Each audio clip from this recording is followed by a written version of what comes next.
né? Que aí você também começa a duvidar de tudo. Tudo parece que é meio fake, né? Tudo parece que não é bem... Bom, será que isso é verdade mesmo, né? Você começa a se perguntar, assim, de uma forma mais crítica, né?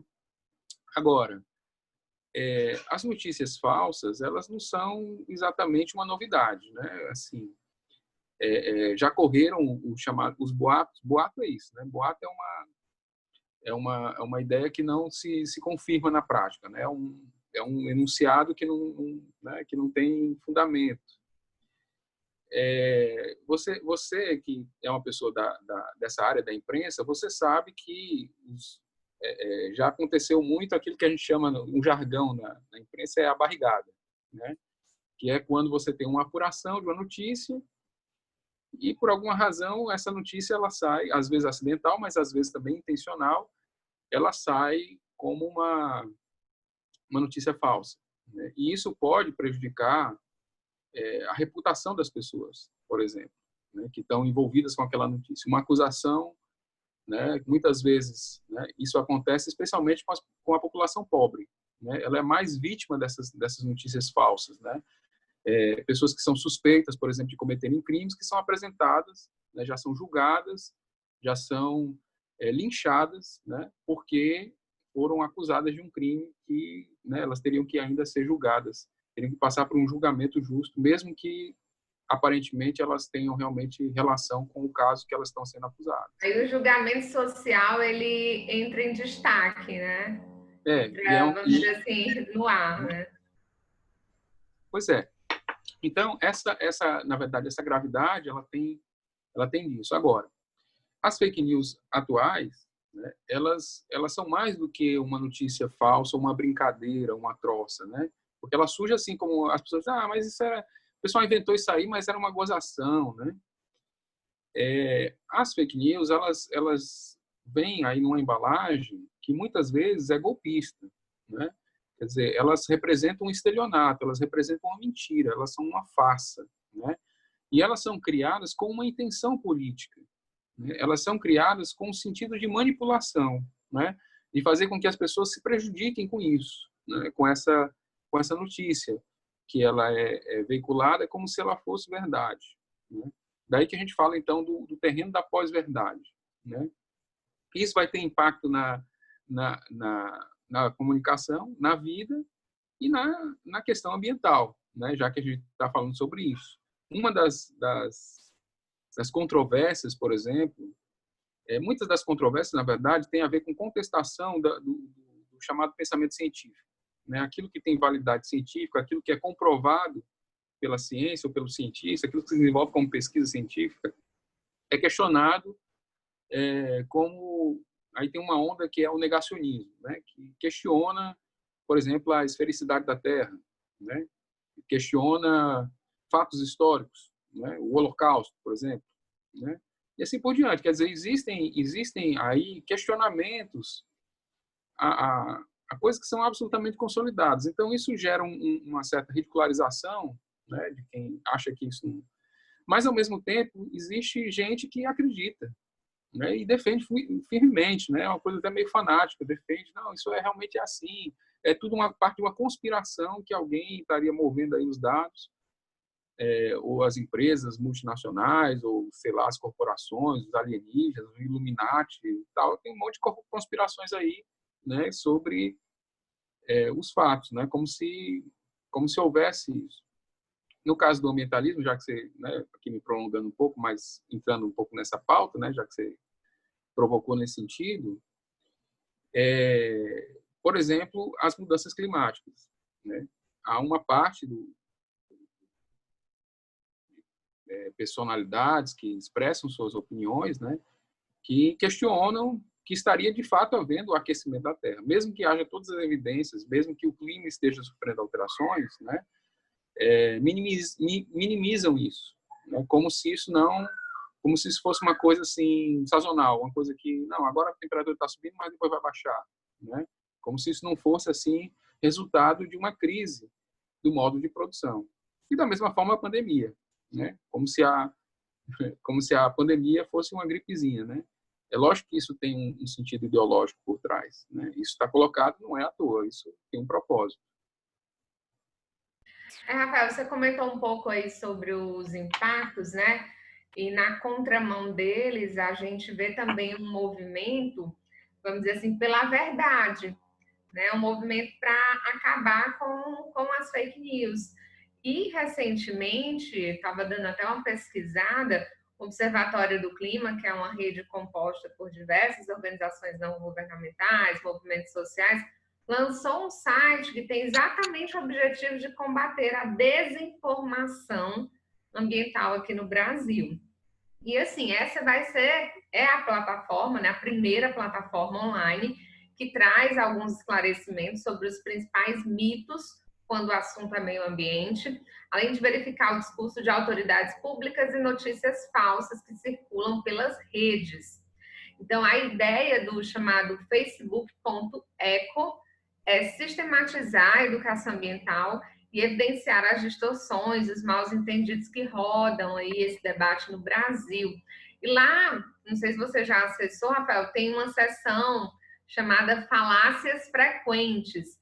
Essa seção mostra quais são as mentiras mais comuns sobre clima, florestas, regulação e uso de terras, né? Então, na contramão desse impacto todo que as fake news têm na vida da gente, né, tem também essa outra construção, que é um movimento, né, a favor da boa informação, e um movimento contra a desinformação. Você acha que a gente tem que caminhar, a gente deve caminhar em iniciativas parecidas como essa? E também como é que a gente pode, de forma particular, né, fazer isso, colaborar para isso? Assim, a história da manipulação, né, ela é uma história muito antiga. Eu não conhecia essa plataforma que você está indicando. Eu acho que é uma boa dica, né? Acho, inclusive, que seria interessante aí o pessoal do Dia colocar aí o link, né? Para quem está assistindo, acompanhando aí a nossa live, né? Mas, realmente, como eu estava dizendo, a história da manipulação, ela tem um certo sentido, ela acompanha um pouco a história da humanidade, né? Na verdade,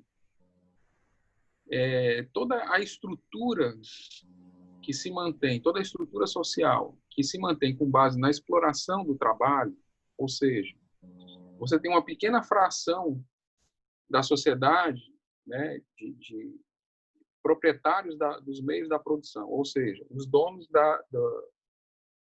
das riquezas, né, os donos das máquinas, das fábricas, né, como já foram senhores de escravo, como já foram senhores feudais e como é hoje a burguesia, né, que é a classe dominante. E ela explora o trabalho dos hoje chamados trabalhadores, né, que já foram escravos, que já foram servos, né? A toda a história da humanidade, essa história entre duas classes, uma que explora e outra que é explorada, né? E para manter esse sistema de exploração, é preciso que essa classe explorada ela seja manipulada, né? Isso é uma coisa da lógica, né? E no feudalismo, por exemplo, né, a ideia era de que as classes elas não se moviam, né? Então, se você nasceu servo, você vai morrer servo. Se você nasceu nobre, você vai morrer nobre e assim por diante, né? E uma coisa não se mistura com a outra, né? E isso era um plano divino, né? Isso é atribuído ao sagrado, né? É um plano de Deus na Terra e isso não tinha como se alterar, né? Hoje existem muitas outras lógicas bem sutis dessa dominação, né? A lógica, por exemplo, de que do significado do trabalho, né? O trabalho que engrandece, né? Se você não trabalha, você é vagabundo, né? Essa discriminação, né? De quem é pobre, de quem, né, não tem as mesmas condições, então é discriminado, porque muitas vezes é periférico, né? E geralmente é pobre, é negro, né? Então, quer dizer, tem toda uma lógica de dominação nesses preconceitos, né? Essa forma como se constrói, ela é uma coisa que perpassa muito o discurso, ela tem muita relação com como se constrói a sociedade, né? Na verdade, é isso. Então, existe aí, a serviço dessa lógica, né, da meritocracia, da lógica né, dos melhores e dos piores, né, uma lógica excludente, é uma lógica que sustenta o discurso, né, o mítico, o discurso do mito, né, como você lembrou, né, que aí a gente vai ver até a filosofia clássica, né, o mito da caverna do Platão, né, quer dizer, tudo isso vai construir um sentido de como essa realidade, essa informação sobre a realidade, ela não bate com a realidade, né, com a realidade material.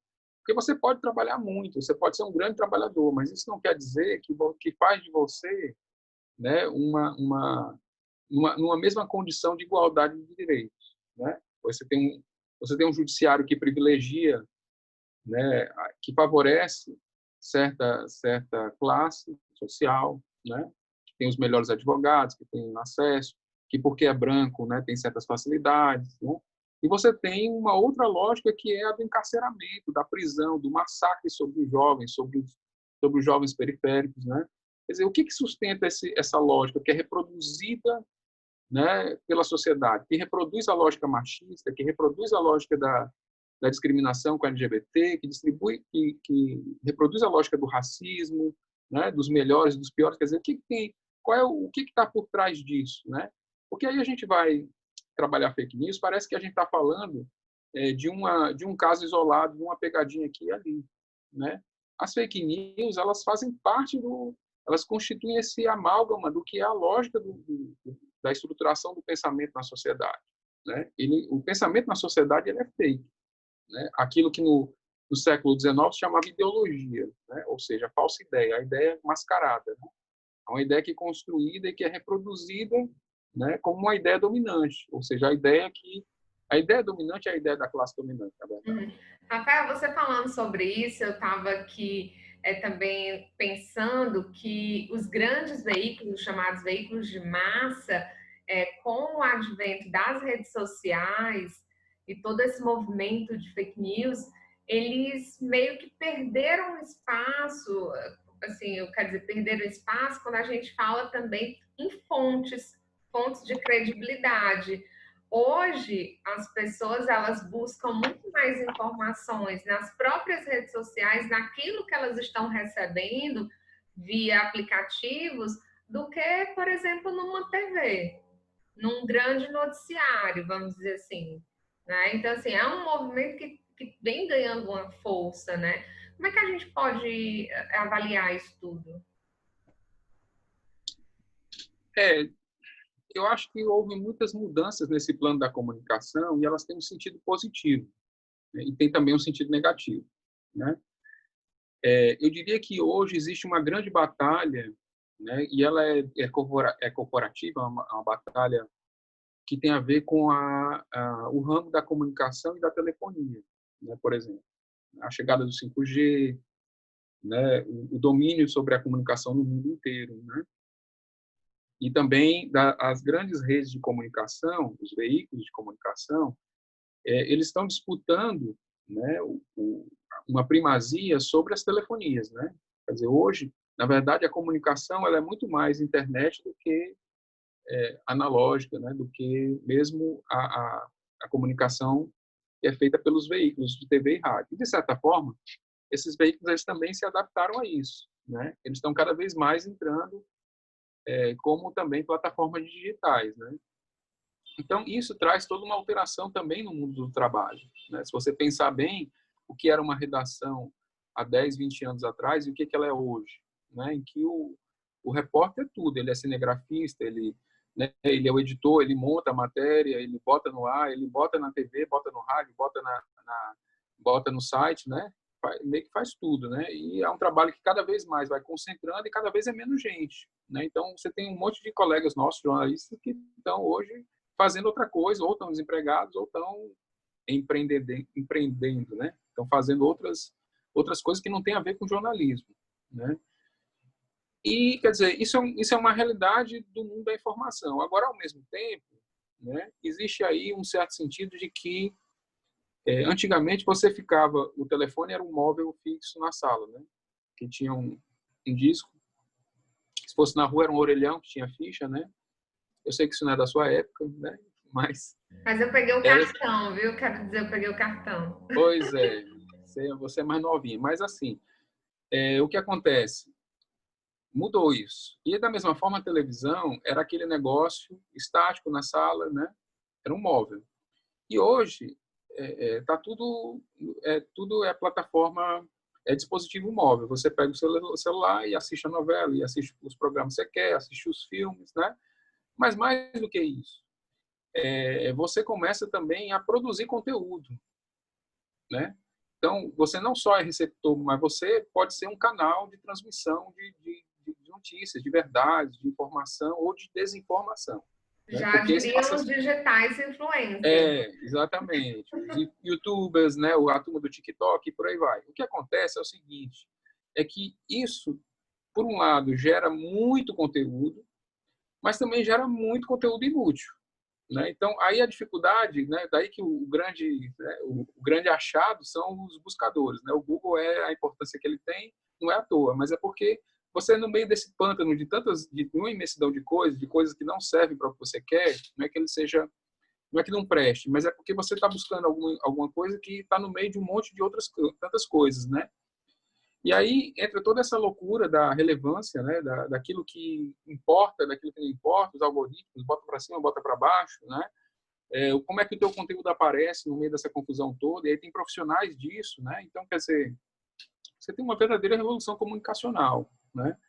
Que hoje ainda é mediada por teclado, ainda você tem, né, mais assim, cada vez mais mecanismo de voz, né, uma série de coisas que automação e a nanotecnologia que vem aí, né, alterando tudo, né, que vem pela frente. Então, a gente tem uma revolução tecnológica, mas ela não, assim, às vezes a gente se sente vítima dessa tecnologia toda, né? Mas a gente não é produto dela, ela é um produto da construção humana, né, de como nós lidamos com esse mundo, né? E esse mundo novo, né, o novo normal, que advém de tudo isso que a gente está passando, inclusive, da do grande desastre ambiental, que é a pandemia, né, que nem todo mundo entende que é um problema, que decorre do problema ambiental, né, é parte do problema ambiental, parece que as pessoas veem as coisas encaixotadas, né, cada coisa no seu lugar, né, como compartimentadas, como se o ambiental não tivesse a ver com o problema que nós estamos atravessando, né? E tem tudo a ver, né? Então, tudo isso, essa surra que a gente está levando, né? Não da natureza, mas daquilo que nós próprios construímos ou desconstruímos, faz com que toda aquela lógica do que eu vinha falando antes, né? De como se dá a estrutura da exploração, né, de como se dá a estrutura social a partir da exploração, ela está em xeque, né? A lógica de que o mercado vai resolver, de que, né, existe uma lógica que você tem que trabalhar até morrer, né? E aí, de repente, está todo mundo tendo que ficar em casa, ou quem pode estar em casa, né? E aí tem uma outra estrutura que é a renda básica, né? Ou seja, as pessoas, você tem tanta riqueza que você tem condição de ter um mínimo para todo mundo, né? Uma base para todo mundo, existir sem tanta loucura de trabalho, né? E a gente trabalha tanto para quê, afinal? Né? Para dar lucro para os patrões, né? Então, você tem um processo de acumulação brutal. Não estou dizendo que é todo mundo, né? Eu não estou falando aqui da classe média, eu estou falando dos milionários, dos muito ricos, né? Aqueles que são os donos das empresas transacionais, que têm relação com o capital financeiro, né? É disso que nós estamos falando. Não tô, o pessoal diz, você fala disso, você está falando de, você está criticando? Não, eu estou falando dos multimilionários, daqueles que vivem da acumulação, da brutal acumulação, concentração do capital. Rafael, a gente agora vai partir para as perguntas. O pessoal está interagindo através do chat. Estamos aí tanto pelo Instagram, Dia Ambiental, quanto também pelo Facebook. Você busca lá, Grupo de Interesse Ambiental. O pessoal está interagindo, mandando as perguntas. Então, vamos lá. Daniele Varelo pergunta: como identificar uma notícia falsa? Essa aí? Como você identifica a notícia falsa? Bom, assim, as chamadas fake news, né, elas têm meio que um padrão, né? Primeiro, elas pegam algum aspecto assim bem inusitado, né? Elas têm uma coisa assim de chamar a atenção, né? Elas não têm clareza sobre fontes, elas muitas vezes têm erros de português, né? Elas fazem nexos de coisas, né? Que você faz uma busca você vai no buscador, né? E faz uma busca na internet, você rapidamente descobre, né? Que aquilo ali não tem o menor fundamento, entendeu? Então, esse é vamos chamar assim, um método de verificação, né? Existem agências, inclusive, agências que verificam as notícias, né? Mas elas não vão na velocidade que as notícias são espalhadas, né? Então, assim, hoje em dia, na verdade, quando a notícia parece boa demais ou ruim demais, é melhor a gente checar, né? Mesmo as notícias que parecem normais, é bom a gente ir checando, né? Verificando qual é a procedência delas, né? E às vezes a gente recebe essas notícias de quem é conhecido. A pessoa está No espalhando, grupo da família, no WhatsApp, né?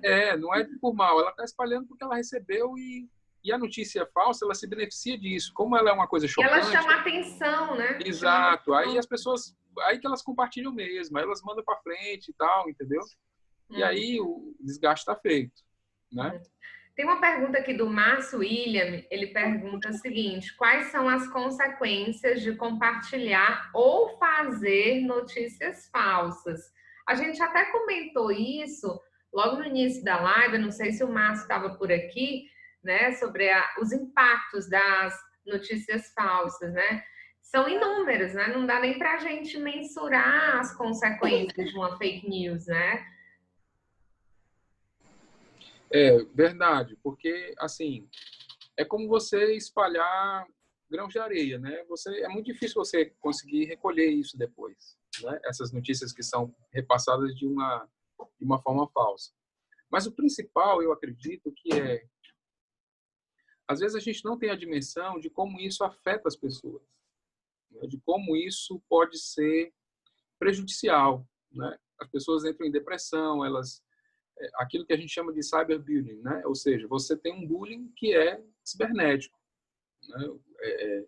Muitas pessoas, inclusive, se utilizam desse anonimato da internet, né, para poder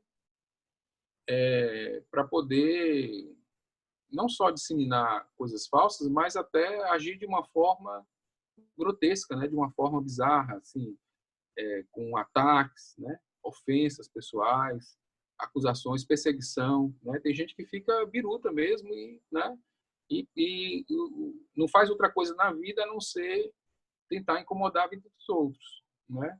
Isso acontece, né? E aí, logicamente que há medidas de proteção social, né? Medidas judiciais que podem ser adotadas nesse caso. E muitas Rafael, vezes tem uma delegacia especializada em crimes virtuais, né? Tem uma parte da polícia e também de é, outros órgãos, sem ser a polícia, que trabalham diretamente ligados a esse tipo de investigação, né?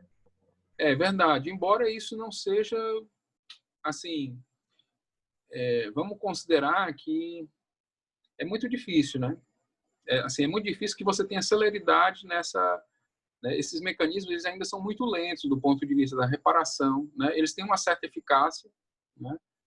Mas eles são muito limitados, né? Do ponto de vista daquilo que realmente, né, pode exigir uma situação às vezes muito drástica, né? E aí em muitos casos você tem vidas ameaçadas mesmo, né? Pessoas que se mudam, que vão para outros lugares e tal, porque não conseguem suportar essa perseguição, né? Que muitas vezes acontece. Mas além dessa questão do cyberbullying, né? Eu acho que o que é importante a gente ter em mente é que muitas notícias são colocadas sem assim, que são ataques políticos, né? Que são ataques a adversários políticos, por exemplo. Né? Existem sites que são fontes disso, né? Que são construídos com esse objetivo, né? De atacar políticos, de atacar personalidades, figuras públicas, né? Com maledicência, com informação falsa, né? E eles são construídos é porque há interesses políticos nisso. As pessoas nem percebem, às vezes, né, como a coisa é disseminada. Né? Ela atribui, por exemplo, que alguém é corrupto, e aí sai espalhando isso, né? Sai disseminando, e são vários perfis que espalham, né? Então tem robô, tem muita coisa e tal, chega em todos os lugares, as pessoas ficam acreditando nisso mesmo, elas acham, realmente é isso mesmo, né? Então isso chama assassinato da reputação, né? Ou seja, alguém que tem a sua reputação jogada na lama, né? E aí, quando conseguir, a pessoa passa a ter que provar que ela é inocente, né? É um absurdo do ponto de vista do direito, do jurídico, né? Mas quando ela conseguir finalmente comprovar que aquilo não tem fundamento nenhum, né? O prejuízo foi Pois bem é. maior. Quem vai recuperar a vida dela, a moral, né? Os amigos que se afastaram, os familiares, todo mundo que passou a olhar desconfiado para a pessoa. E mesmo que ela prove, ainda vai ficar todo mundo achando que, rapaz, será que Pesquisa não é isso aí, mesmo? é complicado. Rafael, eu tenho uma pergunta aqui da Eunice Batista. Ela diz: qual o papel da imprensa com relação às notícias falsas? Eu queria até meio me meter aqui na tua resposta antes de você Ah, falar. eu preferiria até que você respondesse mesmo. E assim, eu acho que nós, enquanto jornalistas, nós ganhamos, em meio a tudo isso, a esse mundo de fake news, uma responsabilidade ainda maior, que é essa de, além de ouvir os dois lados da moeda, né? Enfim, mas também de cada vez mais se responsabilizar sobre a credibilidade do que está sendo levado à tona, né? Tipo, eu trabalho no rádio, então, assim, a Cláudia, que é aí a presidente do dia, estava até dizendo, tudo que você fala no rádio soa como verdade. Então, assim, é uma responsabilidade imensa, porque as pessoas acreditam naquilo que eu estou falando. Então, assim, por trás dessa fala, por trás da notícia, tem que haver uma seriedade na checagem da pauta, em ouvir fontes também, assim, de muita credibilidade, para levar isso, no meu caso, para o ouvinte, né? Eu acredito que o papel da imprensa, né, respondendo aqui a Eunice, ele está cada vez mais forte no sentido de garantir que a notícia verdadeira seja veiculada, né? Então, assim, reforça o nosso papel enquanto jornalista.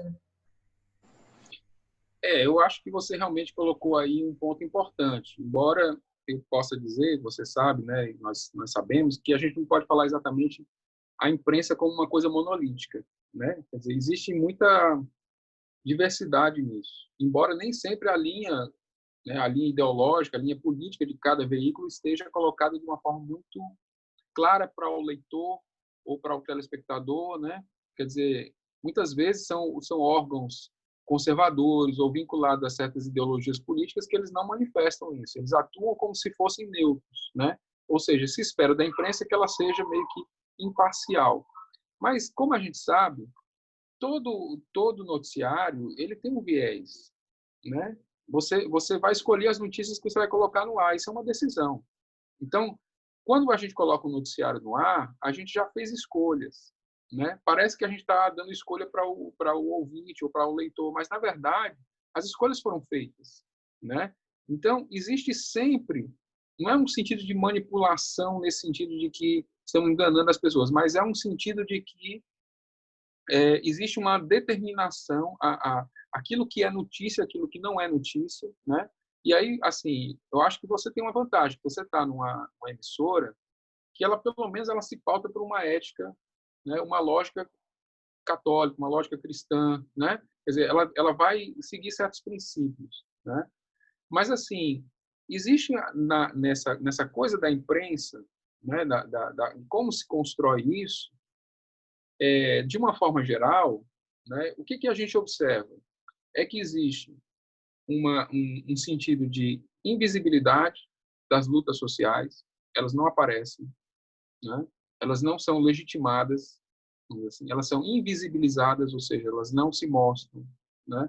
Elas são silenciadas. As lutas, as reivindicações do povo, elas são muitas vezes elas são uma pauta desimportante, E a pauta que muitas vezes é importante, que é considerada importante, ela reproduz os valores dominantes, reproduz o interesse da elite, reproduz o interesse do grande capital, dos bancos, né, dos grandes empresários, como se fossem valores da sociedade como um todo. Como se eu tivesse que necessariamente aceitar, sei lá, comida industrializada, né, uma lógica de construção dessa narrativa que é dos interesses do capital. Na verdade, é isso. Né? Assim, também eu queria acrescentar aí, Rafael, nessa questão do jornalismo, ele despertar o senso crítico, porque assim, relembrando o que eu tinha falado, né, que a Cláudia disse, o que você fala no rádio é verdade. Então, assim, se eu, enquanto comunicadora, não levar também uma informação que desperte o senso crítico, já tem que fazer uma avaliação disso também, né? Isso realmente ele pode ser um compromisso, né, de uma emissora educativa, né? Na verdade, na discussão que a gente fez dentro do Congresso de Comunicação, né, da Conferência Nacional de Comunicação, e que vem desde um processo de tentativa de regulamentação da mídia, né, que muitas vezes é visto como uma censura, mas, na verdade, é compreender qual é o papel social que os veículos têm que ter, né, no sentido de ter uma parte da programação que seja regional, que valorize os elementos locais, né, que tenha uma parte da programação que seja entretenimento, mas que tenha uma parte da programação que seja também formativa, né, que ela possa trazer elementos, né, para que as pessoas reflitam e tenham o seu discernimento sobre as coisas, né? Então, quer dizer, eu acho que esse é um pouco o sentido. E eu acho que o principal entrave a isso, na verdade, é porque, embora sejam concessões públicas, são empresas privadas, né? E as empresas, elas têm interesses comerciais. E a pauta comercial acaba interferindo no conteúdo daquilo que é apresentado, né? Porque tem anúncio, enfim, tem interesses que estão colocados lá, logicamente que os interesses que vão prevalecer são interesses empresariais. Eu acho que tem que ter essa dimensão.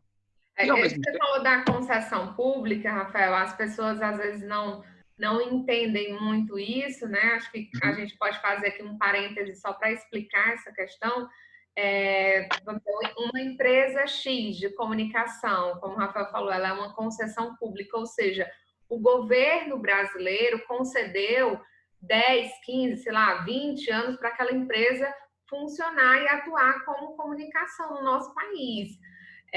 Ser uma concessão pública significa que o que é veiculado nessa empresa de comunicação deve virar, vamos dizer assim, ir de encontro a questões da sociedade brasileira, ou seja, aquilo é do povo brasileiro, né? O governo está concedendo a oportunidade daquela empresa atuar na comunicação, mas é do povo brasileiro. Às vezes as pessoas entendem, mas a empresa X de comunicação, a TV Y, a rádio Z, enfim, né? Acham aquilo muito longe de se chegar, né? Mas não, a gente tem que compreender que os veículos de comunicação eles devem estar ao serviço do povo, né? E a gente sabe que, infelizmente, não é uma realidade, como o Rafael já falou, né? Pertencem a grupos, sejam eles de ordem política, a própria igreja, enfim, etc.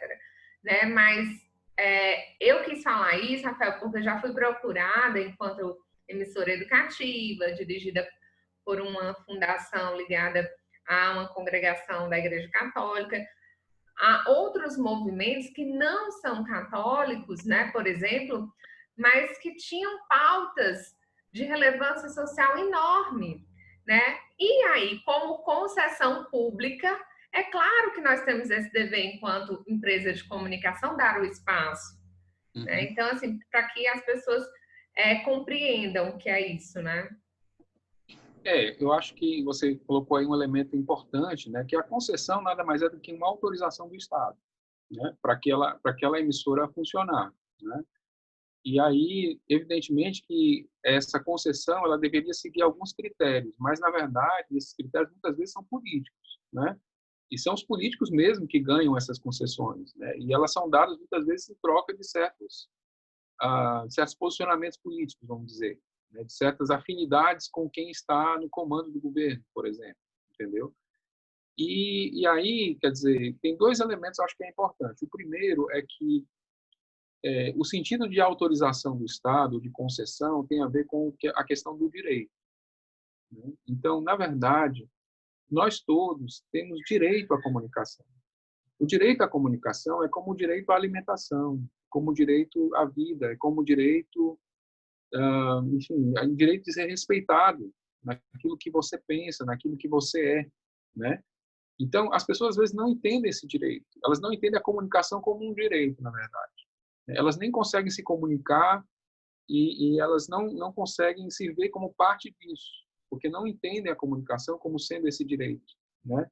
E quando existe uma manipulação, o seu direito ele está sendo vilipendiado, ele está sendo roubado, né? Então, acho que esse é o primeiro elemento. O segundo é que, compreendendo essa questão da comunicação como um direito, é que surge aí o direito, vamos chamar assim, as mídias alternativas, né? Existe um conjunto de ações, de rádios comunitárias, de blogs, de sites, né? De web rádios, né? E assim por diante, de TVs comunitárias, né? De rádios que são construídas como instrumentos de comunicação, que são exatamente essa possibilidade de a gente se apropriar desse direito, né? E construir um outro discurso, né? Uma outra narrativa, uma outra forma de dizer as coisas, né? E de comunicar essas coisas diretamente com o meio popular ou com a comunidade, né? Que está ali ao redor, mais próximo, né? E você lidando com essas questões mais concretas da comunidade, né? Rafael, a gente já vai caminhando aqui para praticamente o finalzinho da nossa live, hoje falando sobre meio ambiente, fakes e pandemia, né? Então, assim, para fazer um apanhado geral desses três grandes temas, eu diria assim, que a gente trouxe aqui de forma mais unificada, né? Eu queria, assim, que você viu durante, desde o início dessa questão do isolamento social, algo que te chamou a atenção com relação a meio ambiente, fake news, e partilhasse aqui com a gente também. Tá. Bom, primeiro, então, acho que, assim, já para ir fechando, eu acho importantíssimo que o GIA tenha tido essa iniciativa de tratar esse tema, né? Ele, aparentemente, ele é uma coisa, um nicho temático, mas, na verdade, é uma coisa que tem a ver com o âmbito da vida, né? Da existência de todos nós, né? E eu diria que a pandemia, ela não é bem só uma doença viral, né? A pandemia que a gente vive, ela é, inclusive, uma doença mental, né? A pandemia, ela tem a ver com o nosso modo de vida até agora. Se a gente for capaz de usar esse processo, isso não é garantido, tá? Isso é uma construção. Se as pessoas forem capazes de refletir e de pensar a vida de uma outra forma, né? Toda essa sacudida que a gente está levando, né? Tem a ver com a nossa capacidade de repensar a vida que a gente tem construído no mundo, todos nós, os seres humanos, mas especialmente a estrutura social como ela se configura. Ela é uma estrutura doente. Essa é a pandemia que nós vivemos. A gente vive uma pandemia da desinformação. A gente vive uma pandemia da falsa informação. E essas pandemias, né, que se sobrepõem, que tem a ver com uma lógica de como, ou uma ilógica, eu diria, com a forma como se sustentam essas estruturas de dominação, a gente pode ser capaz de alterar isso, né? A gente pode encontrar a cura disso.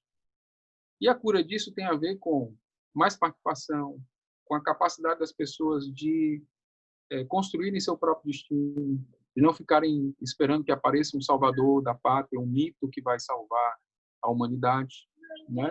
Tem a ver com a nossa capacidade de construir uma alternativa política, especialmente a gente pensar uma outra lógica de vida, né? De construir essa vida, né? De como é que como as relações de produção se estabelecem, como o modo de produção se constrói, né?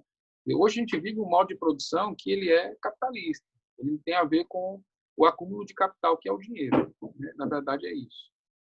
E a gente seria capaz de pensar um modo de produção que tem a ver com outra forma de organizar a vida, né? A gente seria capaz de pensar uma estrutura ecológica e, ao mesmo tempo, de mais igualdade, que a gente chama de ecossocialista, né? Então, eu acredito que esse é um momento propício para a gente refletir, mas é também, especialmente, um momento de muita ação. Nós precisamos agir, né? E o GIA é parte dessa atuação, né? Aí, através das iniciativas que o GIA tem se engajado, né? A liderança aí do Leonardo, do pessoal do projeto Tá com Fome, né? Resolveram que não era só a história de ficar em casa esperando acontecer, mas estão fazendo acontecer. São jovens, são pessoas que têm muita energia, né? Como tem o GIA, que tem o Energia Empreendedora também, né? Que é toda uma construção de reciclagem, né? De relação com o meio ambiente. E eu acredito que nós podemos, então, cumprir esse papel, nos comunicando melhor, né? Compreendendo que a comunicação ela não é só o que se verbaliza, né? A comunicação é muito mais ampla, ela tem a ver com atitudes, né? Com aquilo que a gente faz, é uma forma de comunicação também, né? Então, eu acredito que essa quando a gente meio que pensou esse tema, eu acho que tinha muito a ver com tudo isso, com a capacidade nossa de produzir essa reflexão para nós, para os nossos jovens, para a nossa sociedade, para aquilo que a gente quer no mundo. Eu acredito e acho que o GIA é parte dessa construção também. Rafael, a gente tem aqui uma colaboração da Eunice. Ela diz que tem um artigo chamado A Mentira Acima de Tudo, do Paulo Roberto Pires. Ela deixa aqui como dica para as pessoas que estão acompanhando aí a nossa live. Então, depois você pode pesquisar aí A Mentira Acima de Tudo, do Paulo Roberto Pires. Dica da Eunice Batista. Muito obrigada aí pela participação, Eunice. Então, Rafael, como fala final também, assim, eu gostaria de agradecer o convite do GIA, do Grupo de Interesse Ambiental, em estar junto com vocês hoje aqui, nessa noite de segunda-feira, para a gente começar a semana já, como você falou, né, propondo essa reflexão a todas as pessoas que acompanham, né, e a live vai ficar salva nas redes sociais, quem não conseguiu entrar aqui no horário das 7 da noite também pode conferir depois, né, e a gente trazer esse papel, né, da comunicação, que é tão importante, desse combate às fake news, né, e desse pensar ecológico, desse pensar ambiental, como você falou, tá tudo conectado, não adianta pensar pandemia isolado de tudo, foi um acontecimento, chegou agora, foi em 2020, como se não tivesse associado a um reflexo do comportamento humano, né? Então, é muito importante também a gente trazer essa reflexão. E falando em agradecimentos aqui, a gente tem alguns apoiadores desse evento, das lives promovidas pelo GIA. Vou citar aqui alguns que são importantes mesmo para a gente, para a construção dessa comunicação: a Comissão Interinstitucional de Educação Ambiental do Ceará, o Comitê de Bacias Hidrográficas da Região Metropolitana, também o Comitê de Bacias Hidrográficas do Puru, a Companhia de Gestão de Recursos Hídricos, a COGÉ, a Universidade Federal do Ceará, a UFC, a ONG Aquases e a FM Dom Bosco. Então, todos os parceiros envolvidos aí durante todo o mês de junho, né? Na verdade, Rafael, foi uma série de lives promovidas pelo GIA, né? Culminando assim já no finalzinho do mês com essa proposta aí desse tripé meio ambiente, fakes e também essa questão da pandemia. Jocasta, eu queria também assim revelar a minha satisfação de estar participando com você, que é uma pessoa que eu admiro muito, né, o seu trabalho, parabéns, né, lá para a nossa Rádio do Bosco, né, que tem sido sempre uma parceira, e especialmente aí a Cláudia, né, que é a presidenta aí com a Débora aí que lideram aí a equipe toda do GIA. Não vou mencionar todo mundo, mas queria em nome delas, né, agradecer aí o convite, né, e sempre dispostos a participar esse desafio, né, que o GIA se propôs ao longo desse mês aí com várias lives, né? Todas elas foram muito ricas, acrescentaram, acho que muito ao grupo. Acho que depois o pessoal certamente vai fazer um balanço e tirar os aprendizados, né? Que não tem a ver só com os números, mas tem a ver com aquilo que é o conteúdo, né, do que está sendo apresentado.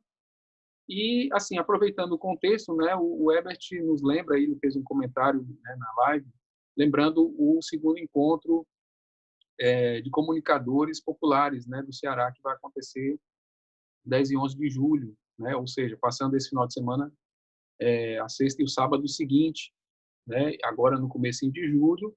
E eu acho que é uma atividade importante para quem lida com a comunicação alternativa, popular, né, tá participando também desse evento.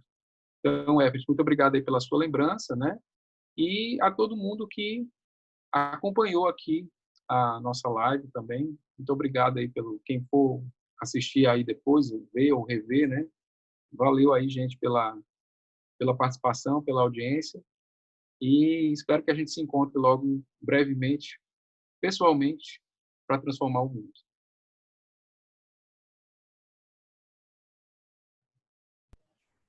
Só um lembrete aqui, antes da gente dar tchau, antes da gente se despedir de fato, está rolando a vaquinha em prol das atividades do dia.